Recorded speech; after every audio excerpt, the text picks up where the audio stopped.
Actually இந்த video வந்து ஒரு ஃபங்க்ஷனுக்கு வந்த இடத்துல ஷூட் பண்ண வேண்டியதாகிடுச்சு. அதனால் ஆடியோ, வீடியோ கிளாரிட்டி இல்லைன்னா கொஞ்சம் அட்ஜஸ்ட் பண்ணிக்கோங்க நம்ம விஜய் சாருக்காக. ஏன்னா விஜய் சாரோட அந்த சில விஷுவல்ஸ் பார்த்தப்போ எனக்கு ரொம்ப பெயின்ஃபுல்லாக இருந்தது. அதனால தான் இந்த வீடியோ போடணும்னு நினச்சேன். ஸோ கொஞ்சம் கைண்ட்லி அட்ஜஸ்ட் பண்ணிக்கோங்க. தேங்க்யூ. விஜயகாந்த் சாரோட ஃபியூனரல், இறுதி அஞ்சலி, நிச்சயமாக அது ரொம்ப பெரிய ஒரு வலியாக இருந்தாலும் ஆனால் நிறைய நல்ல விஷயங்கள் அதில் ஃபாலோ பண்ணப்பட்டுச்சு. முக்கியமாக விஜயகாந்த் சாரோட ஃபேன்ஸ் எந்த ஆர்ப்பாட்டமும் இல்லாமல், எந்த பிரச்சனையும் இல்லாமல், கடைசி வரைக்கும் எந்த ஒரு பிரச்சனையும் இல்லாமல் அதை நல்லபடியாக நடத்தினாங்க. ரொம்ப கோஆப்ரேட்டிவாக இருந்தாங்க. அதை விட ரொம்ப முக்கியமாக நம்ம தமிழ்நாடு கவர்மெண்ட் ரொம்ப சப்போர்ட் பண்ணியிருக்கு. இது கண்டிப்பாக போலீஸ் ப்ரொடெக்ஷனில் இருந்து ஆரம்பித்து நிறைய விஷயத்தில் ரொம்ப சப்போர்ட் பண்ணி, தீவுத்திடலில் பிளேஸ் அரேஞ்ச் பண்ணி, அதை அவ்வளோ ப்ராப்பராக ஆர்கனைஸ் பண்ணி, இந்த மாதிரி நிறைய விஷயங்கள் ரொம்ப சப்போர்ட் பண்ணியிருக்கு. அதுக்கு கண்டிப்பாக வந்து தமிழ்நாடு கவர்மெண்ட்டுக்கு ரொம்ப தேங்க்ஸ் சொல்லிக்கணும். யோசிக்கலாம், என்ன நீ தேங்க்ஸ் சொல்லிக்கிட்டு இருக்கிற அப்படின்னு சொல்லிட்டு. விஜயகாந்த் சார் நம்ம ஃபேமிலி மாதிரி தானே. அப்போது நம்ம ஃபேமிலியில் ஒருத்தர் போது நம்ம நன்றி சொல்கிறதுல தப்பே கிடையாது. இதை விட ரொம்ப முக்கியமாக இவ்வளோலாம் நல்லா நடந்த ஒரு விஷயம், பட் ஒரே ஒரு இடத்துல மட்டும் தவறாக நடந்திருக்கு. அது நான் நிறைய வீடியோஸ் பார்த்துட்டு வெரிஃபை பண்ண பிறகு தான் இந்த வீடியோவே போடுறேன். அதனால தான் லேட் ஆச்சு. இதை பற்றி நிறைய பேர் பேசியிருக்கலாம், பட் நான் பேசுறதுக்கு டைம் எடுத்துக்கிட்டேன். ஏன் என்ன காரணம்னு பார்த்தீங்கன்னா ஒரே ஒரு ரீசன் தான். இது உண்மையா அப்படின்னு நான் பார்க்கணும் இல்லையா. தெரியாமல் நம்ம பேசிடக்கூடாது, எல்லாருமே சொல்கிறாங்கன்றதால நம்மளும் சொல்லிடக்கூடாது. அதனால் நிறைய வீடியோஸ் பார்த்தேன். அதில் சில வீடியோஸில் அந்த இன்சிடெண்ட்டை பார்த்தேன். ரொம்ப கஷ்டமாக இருந்தது. என்ன அப்படின்னா வேறு ஒன்றும் இல்லை, நம்ம தளபதி விஜய் சாரை வந்து ஹராஸ் பண்ணுது. அவரை லாஸ்ட்டாக அவர் அந்த ஃபியூனரல் முடிச்சுட்டு போகும்போது செருப்பை தூக்கி அவர் மேலே வீசுனது வந்து ரொம்ப ஒரு அநாகரிகமான ஒரு செயலாக இருக்குது.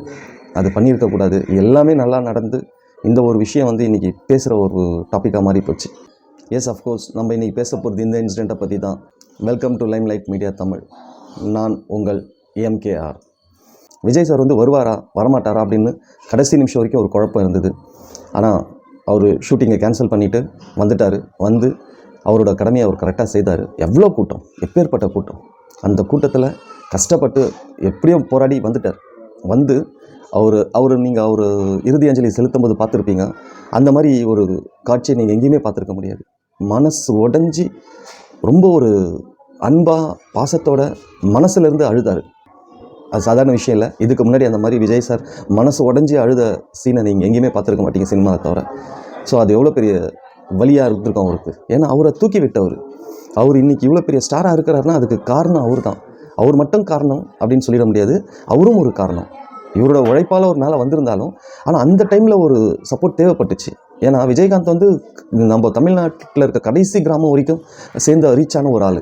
ஸோ இவரை ப்ரமோட் பண்ணுறதுக்கு கண்டிப்பாக விஜயகாந்த் சார் தேவைப்பட்டார். அதனால் SAC சார் வந்து அவர்கிட்ட கேட்ட ஒரே செகண்டில் ஓகே சொல்லி பண்ணலாம், ஒன்றும் பிரச்சனை இல்லை அப்படின்னு சொல்லி அதுக்கப்புறமா இந்த படத்தை செந்தூர பாண்டியன்ற படத்தில் அவர் நடித்து கொடுத்தாரு. எந்த ஹீரோங்க பீக்கில் இருக்கிறாரு, எந்த ஹீரோ பண்ணுவாங்கன்னு தெரியாது, ஆனால் விஜயகாந்த் சார் பண்ணார். ஒரு சீனில் விஜயகாந்த் சார் உட்காந்துருப்பார், விஜய் சார் சண்டை போடுவார். இவரே ஒரு ஆக்ஷன் ஹீரோ, அதுவும் பீக்கில் இருக்கிற ஒரு ஹீரோ. ஆனால் நம்மளுக்கு கீழே நம்மளுக்கு அடுத்த ஜென்ரேஷன், நம்மளுக்கு அடுத்த வர ஜென்ரேஷனை வந்து வளர விடணும்னு நினச்சி அந்த காரியத்தை செய்தார். பார்த்தீங்களா, அது ஒரு பெரிய மனசு வேணும். அதுக்கு விஜயகாந்த் சாருக்கு ஹேட்ஸ் ஆஃப். அந்த மாதிரி வந்து அவர் அந்த படத்தில் நடித்து கொடுத்து, அது நடித்ததுக்கு காசு கூட வாங்கலையாங்க, காசு வேணான்னு சொல்லியிருக்காரு. ஆனால் அதுக்கப்புறமா அவருக்கு SSC சாருக்கு வந்து மனசு கேட்காம இவர் காசு கொடுத்தா வாங்க மாட்டேன்றாரேன்னு சொல்லிட்டு அவர் வீட்டு பக்கத்தில் இருந்த ஒரு லேண்டை வந்து அவர் பேருக்கு எழுதி கொடுத்துருக்காரு. இது SSC சாரே வந்து ஒரு இன்டர்வியூவில் சொல்லியிருப்பார். ஸோ இந்த மாதிரி ஒரு சப்போர்ட்டிவாக இருந்து இன்றைக்கி விஜய் சார் இவ்வளோ பெரிய ஆளாக வந்ததுக்கு விஜயகாந்த் சாரும் ஒரு காரணமாக இருந்திருக்கிறாரு, ரொம்ப முக்கியமான காரணமாக இருந்திருக்கிறாரு. ஸோ அந்த ஒரு நன்றி உணர்ச்சி அவருக்கு இருக்கும் இல்லையா. அது மட்டும் இல்லை, அவங்க அப்பா படத்தில் கிட்டத்தட்ட 15-17 படம் இருக்கும், இஃப் ஐம் நாட் ராங். இவ்வளோ படத்தில் அவங்க அப்பா படத்தில் நடிச்சிருக்கிறாரு. SSC சார் டைரக்ஷன் பண்ணி விஜயகாந்த் சார் நடிச்சிருக்கிறார். இந்த 15-17 படத்தோட கான்டாக்ட் இருக்கும் இல்லையா. இத்தனை வருஷம் அவர் ட்ராவல் ஆகிருக்கும்போது எத்தனை வாட்டி அவர் விஜயகாந்த் சார் வீட்டுக்கு போயிருப்பார், இல்லை இவர் விஜயகாந்த் சார் வந்து விஜய் சார் வீட்டுக்கு வந்திருப்பார். ஸோ அப்போ எவ்வளோ ஒரு ரிலேஷன்ஷிப், எவ்வளோ ஒரு பாண்டிங் இருந்திருக்கும். அப்போ அதெல்லாம் அவருக்கு அந்த ஒரு நிமிஷம் அவர் மனசில் வந்து போயிருக்கும்ல. அப்போ ஆட்டோமேட்டிக்காக அந்த மனசில் அந்த வலின்றது வரும்போது அந்த அழன்றது தானாக வந்துடும். ஸோ அது உண்மையாக மனசு ஒடிஞ்சு அழுத ஒரு விஷயம் அது. ஸோ இதெல்லாம் முடிச்சுட்டு இவர் மட்டும் இல்லை, ஈவன் சூர்யா சாருக்கும் அவர் சப்போர்ட் பண்ணியிருக்கிறார் விஜயகாந்த் சார். எங்கள் பெரிய அண்ணான்னு நினைக்கிறேன். அஃப்கோர்ஸ் பெரிய அண்ணா படத்தில் வந்து சூர்யா சார் கூட வச்சு நடித்து கொடுத்துருக்கிறார் விஜயகாந்த் சார். ஸோ இந்த மாதிரி எல்லாருக்குமே அவ்வளோ பெரிய ஹெல்ப்பாகவும் சப்போர்ட்டாகவும் இருந்தவர் தான் விஜயகாந்த் சார். ஸோ அப்பேற்பட்ட மனுஷனோட இறுதி சடங்கு நடக்கும்போது அங்கே எவ்வளோ ஒரு அந்த மனுஷனை வந்து சந்தோஷப்படுற மாதிரி அவ்வளோ விஷயங்கள் நடந்திருக்கு. கண்டிப்பாக நம்ம ரசிகர்கள் வந்து அவர் ஆத்மா பார்த்துட்டு தானே இருக்கும். நம்மளோட ரசிகர்கள் வந்து இவ்வளோ நல்லா எல்லாமே நல்லபடியாக எந்த ஒரு ஆர்ப்பாட்டமும் இல்லாமல் பிரச்சனை இல்லாமல் எல்லாமே நல்லபடியாக பண்ணியிருக்காங்களேன்னு எவ்வளோ சந்தோஷப்பட்டிருக்கும் அந்த ஆத்மா. ஆனால் அந்த ஆத்மா வருத்தப்படுற அளவுக்கு இந்த சின்ன ஒரு விஷயம் நடந்துருச்சு. இது சின்ன விஷயம் கிடையாது, ரொம்ப பெரிய விஷயம். யோசிச்சு பாருங்கள், இந்த இடத்துல விஜயகாந்த் சார் இருந்திருந்தால் என்ன பண்ணியிருப்பார்? அந்த இடத்துலையே அதுக்கு தீர்ப்பு கிடைச்சிருக்கும். அதுதான் விஜயகாந்த் சார். அந்த இடத்துலையே அப்போவே அதே செருப்பால் யார் பண்ணாங்களோ அவங்கள செருப்பால் அடிச்சிருப்பார். உண்மை அதுதான். ஏன்னா அவர் அதெல்லாம் பார்க்கவே மாட்டார். பப்ளிக் அது இது அதெல்லாம் பார்க்கவே மாட்டார். தப்புனா தப்பு, நீ தப்பு பண்ண அது சொல்லி உடனே அதுக்கு ரியாக்ட் பண்ணியிருப்பார். அந்த இடத்துல விஜயகாந்த் சார் இருந்திருந்தான். இது வந்து ரொம்ப பெரிய தப்பான விஷயம். லட்சக்கணக்கான விஜயகாந்த் சாரோட ஃபேன்ஸ் வந்து அவ்வளோ கண்ணியமாக இருக்கும்போது யாரோ ஒரு சிலரால் ஒரு குடம் பாலில் வந்து ஒரே ஒரு துளி விஷம் விழுந்த மாதிரி ஆயிடுச்சு. பார்த்தீங்களா? அந்த மனுஷனோட ஆத்மா வந்து பார்த்துட்டு தான் இருக்கும். இதெல்லாம் நிச்சயமாக அந்த மனுஷனோட ஆத்மா அதை செயலை செய்தவங்க மன்னிக்காது. ஏன்னா விஜய் சார் வந்து அவர் மேலே என்ன பிரச்சனை, என்ன ஒரு கோபம்?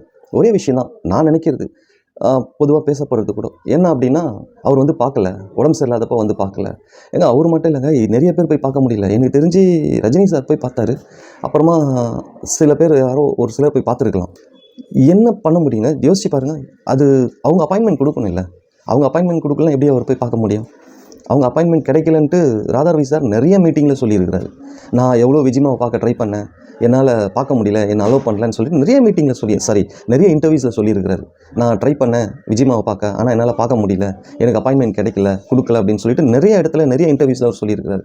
ஸோ இதே விஜய் சாருக்கும் நடந்திருக்கலாம் இல்லையா? அங்கே என்ன நடந்தது, ஏன் விஜய் சார் போய் பார்க்கல, ஏன் விஜய் சார் வந்து அவரை மீட் பண்ணலன்றது நம்மளுக்கு தெரியாது. அவர் விஜய் சார் ஏன் போய் பார்க்கலன்றது நம்மளுக்கு தெரியாது.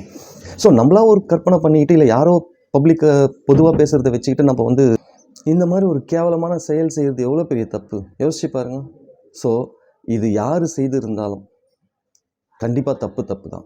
ஏன்னா அந்த மனுஷன் சொந்த உழைப்பால் உயர்ந்து இவ்வளோ லட்சக்கணக்கான மக்களை வந்து சம்பாதிச்ச ஒரு மனுஷன் விஜயகாந்த் சார். அவரோட இறுதி அஞ்சலி செலுத்துகிற இந்த நேரத்தை படுற மாதிரி, அவரோட ஆத்மா கஷ்டப்படுற மாதிரி செய்த செயல் மன்னிக்க முடியாத செயல். நான் காமனாக பப்ளிக்கு நான் ரிக்வெஸ்ட் வச்சுக்கிறது என்ன அப்படின்னா, நம்ம கேட்குறதெல்லாம் உண்மை, நம்ம பார்க்குறதெல்லாம் உண்மைன்னு எப்போவுமே நம்பிடாதீங்க. வெயிட் பண்ணி பொறுத்திருந்து ரியாக்ட் பண்ணுங்கள். அது ரொம்ப முக்கியம். நம்ம லைஃப்லேயும் சரி, இந்த மாதிரி பொதுவான லைஃப்லேயும் சரி, நம்ம எடுத்த உடனே ரியாக்ட் பண்ணுறது ரொம்ப ரொம்ப தப்பு. அதுவும் காமனாக நம்ம ஒரு விஷயத்த மாஸ் பப்ளிக் சொல்கிறது மட்டும் உண்மைன்னு நம்பி நம்ம எதுவுமே செய்திட முடியாது. ஏன்னா இன்றைக்கி எப்படி இருக்குன்னா, ஒரு வெள்ளைக்காக்கா பறக்குது அப்படின்னா 10 பேர் சேர்ந்து வெள்ளைக்காக்கா பறக்குதுன்னா 11ஆவது ஆளும் வெள்ளைக்காக்கா பறக்குது ஆமாம் அப்படின்னு சொல்கிற மாதிரி தான் இன்றைக்கி நிறைய விஷயங்கள் நடந்துக்கிட்டு இருக்குது. அதனால் அந்த மாதிரிலாம் வேண்டாம். எவ்வளோ பேர் 100 பேர் சொல்லிட்டோம், 1000 பேர் சொல்லிட்டோம் ஒரு விஷயத்தை பற்றி. ஆனால் அது நீங்கள் தெரிஞ்சுக்கோங்க, இது எந்த அளவுக்கு உண்மைன்னு நம்மளுக்கு கடவுள் மூலம் கொடுத்துருக்குறாருல, அதில் நம்ம வந்து எவ்வளோ யோசிக்கிறோம், எவ்வளோ செய்கிறோம், இதையும் யோசித்து ஒரு முடிவெடுங்க.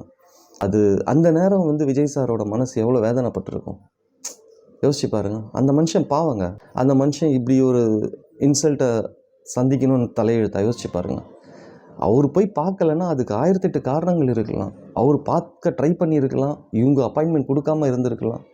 இது மாதிரி எவ்வளோ ரீசன்ஸ் இருக்கலாம் இல்லையா? ஒரு சைடில் மட்டும் நினச்சி நம்ம எப்போவுமே எதுவுமே பேசிடக்கூடாது, எதுவும் பண்ணிடக்கூடாது. இன்னொரு தடவை விஜயகாந்த் சாரோட ஃபேன்ஸ் மட்டும் இல்லை, எந்த ஃபேனாக இருந்தாலும், யாரோட ஃபேனாக இருந்தாலும் கொஞ்சம் யோசித்து முடிவு பண்ணி பேசுங்க, யோசித்து முடிவு பண்ணி ரியாக்ட் பண்ணுங்கள். அது ரொம்ப ரொம்ப நல்லது. ஆஸ் அ காமன் ஹியூமன் பீயிங்காக இது நான் உங்களுக்கெல்லாம் வச்சுக்கிற ஒரு ரிக்வெஸ்ட். நிறைய பேர் அவரை தொடர சாக்கில் அவரை போட்டு கிள்றது, அந்த மாதிரிலாம் நிறைய பண்ணாங்க. அந்த மாதிரி வீடியோஸ்லாம் சிலது பார்க்கும்போது ரொம்ப கஷ்டமாக இருந்தது. விஜய் சார், உங்களுக்கு நடந்த இந்த இன்சிடெண்ட்டுக்கு really I feel very sorry. என்ன சொல்கிறதுன்னு தெரியல.